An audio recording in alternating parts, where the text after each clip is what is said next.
복음, 사랑, 생명이 흐르는 아침 이정훈 목사입니다. 요즘 비가 많이 오지요. 무엇보다 건강에 유의하시고 하루하루가 힘찬 하루가 되기를 바라겠습니다.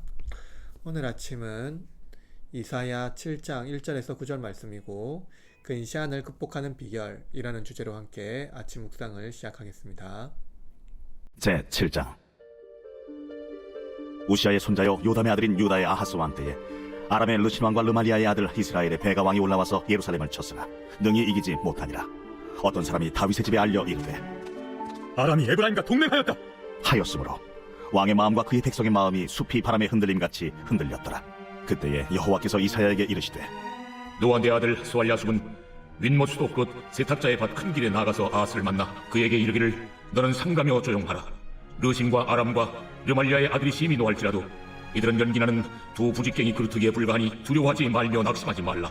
아람과 에브라임과 르말리아의 아들이 악한 꾀로 너를 대적하여 이르기를 우리가 올라가 유다를 쳐서 그것을 쓰러뜨리고 우리를 위하여 그것을 무너뜨리고 다베엘의 아들을 그 중에 세워 왕으로 삼자 하였으나 주 여호와의 말씀이 그 일은 서지 못하며 이루어지지 못하리라. 대저 아람의 머리는 다메섹이요 다메섹의 머리는 르신이며 65년 내에 에브라임이 패망하여 다시는 나라를 이루지 못할 것이며 에브라임의 머리는 사마리아요 사마리아의 머리는 르말리아의 아들이니라. 만일 너희가 굳게 믿지 아니하면 너희는 굳게 서지 못하리라.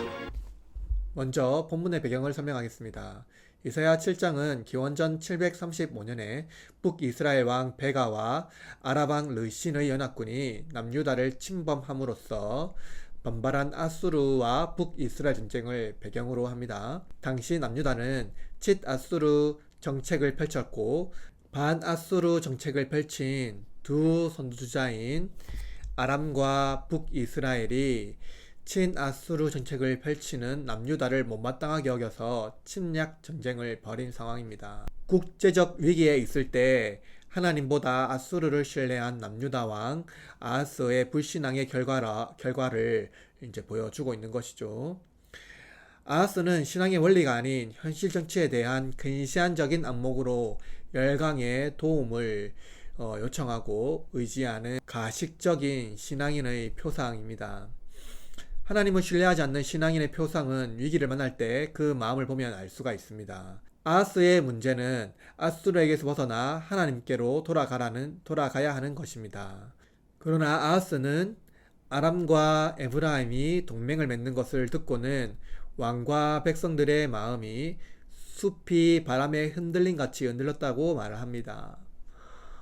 이들은 심히 두려워했죠. 적군들이 무장하고 쳐들어올 때 두려워하는 마음은 당연할 수 있습니다. 그러나 핵심은 하나님께서 아하스에게 아람과 에브라임이 연합하여 쳐들어오는 상황에서 그들에게 요구하는 것이 분명히 있다는 것이죠. 그것은 아수르에게 떠나서 다시 여호와 하나님을 신뢰하고 믿는 것입니다. 그러나 그는 하나님을 신뢰하지 않고 오히려 두려움만 가득합니다. 너무나 근시안이라 지금 현실에만 집중하고 더 큰 하나님의 세계를 보지 못하는 것이죠. 정말 그들은 들어도 듣지 못하고 보아도 보지 못하는 어리석은 자가 되었습니다. 하나님께서 두려움이 가득한 아하스에게 이사야를 보내시고 그에게 예언의 말씀을 선포하게 합니다. 4절에서 이사야는 아하스에게 삼가라, 조용하라, 두려워하지 말라, 낙심하지 말라라는 네 가지 동사를 말씀했습니다. 삼가라는 의미는 위기 상황에 두려움으로 말미암아 충동적으로나 성급하게 행동하지 말라는 의미입니다. 조용하라는 의미는 믿음 가운데 안정된 마음의 상태를 유지하라는 뜻이죠.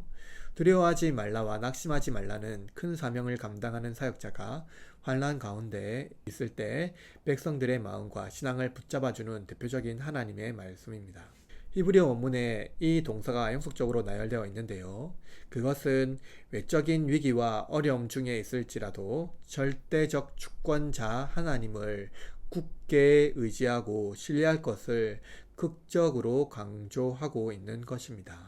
하나님께서 아하스가 숲이 바람이 흔들리는 것 같은 상태에 있을 때 그를 붙들며 하신 말씀이 바로 절대적 주권자인 하나님을 굳게 의지하고 신뢰하라는 것입니다. 아람과 북이스라엘은 유다를 침략하고 점령하여 디브엘의 아들을 유다의 왕으로 세워 꼭두가시 왕으로 삼으려고 했습니다. 그러나 하나님께서 그들의 계획이 이루어지지 않게 하십니다. 하나님은 아하스에게 믿음을 요구하셨지요. 그러나 아하스는 아수르 왕 디글랏 발레셀에게 운명을 맡깁니다. 결국 하나님을 신뢰하지 못하는 아하스는 대가를 지불하게 될 것입니다. 그럼에도 하나님은 그루터기를 남겨두심으로 새로운 은혜의 역사를 이루어 가실 것입니다. 여러분, 현실적인 위험과 재난 중에 우리는 역사와 만물의 진정한 왕이신 여호와 하나님을 의지하고 있는가요? 아니면 눈에 보이는 현실과 권력을 의지하여 근시안적인 문제 해결을 기대하고 있는가요? 인간의 근시안적인 상태는 미래를 예측할 수 없는 염려와 불안을 야기시킵니다. 그러나 믿음으로 하나님의 섭리를 바라보는 자들은 기쁨과 소망 중에 믿음으로 인내의 삶을 살아갈 수가 있습니다. 아하스가 하나님의 섭리를 이해했다면 그는 아수르를 의지하지 않고 여호와 하나님을 의지했을 것입니다. 아람의 머리는 다메섹이며 다메섹의 머리는 아라방 르신입니다. 에브라임의 머리는 사마리아이며 사마리아의 머리는 베가이지요. 그러나 유다의 머리는 예루살렘이며 예루살렘의 머리는 아하스가 아니라 여호와 하나님입니다. 여러분의 머리는 누구입니까? 당신의 의지하는 것은 무엇인가요? 그리스도께서 아버지 곁을 떠나 우리에게 왔을 때 그분은 하나님에 대한 모든 신뢰가 무너진 우리의 마음을 붙잡아 믿음을 불러 일으키십니다. 무너진 우리의 마음을 다시 세우는 것은 여호와를 신뢰하고 그분을 의지하는 믿음입니다. 그리스도께 나아가 그분에게 믿음을 구하십시오.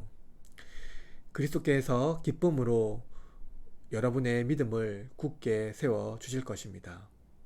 우리는 근시안이지만 하나님은 우리에 대한 놀라운 계획을 가지고 계십니다. 암울한 현실 중에 믿음이 무너지는 분이 있습니까? 그리스도를 신뢰하십시오. 그분은 어떤 상황에서도 하나님을 신뢰했고 그분의 말씀에 순종하며 나갔습니다. 우리도 동일하게 어떠한 상황 속에서도 하나님을 신뢰하며 하나님을 의지하는 믿음이 이 현실 세계에서도 우리를 믿음으로 굳게 인도하는 유일한 버팀목이 될 것입니다.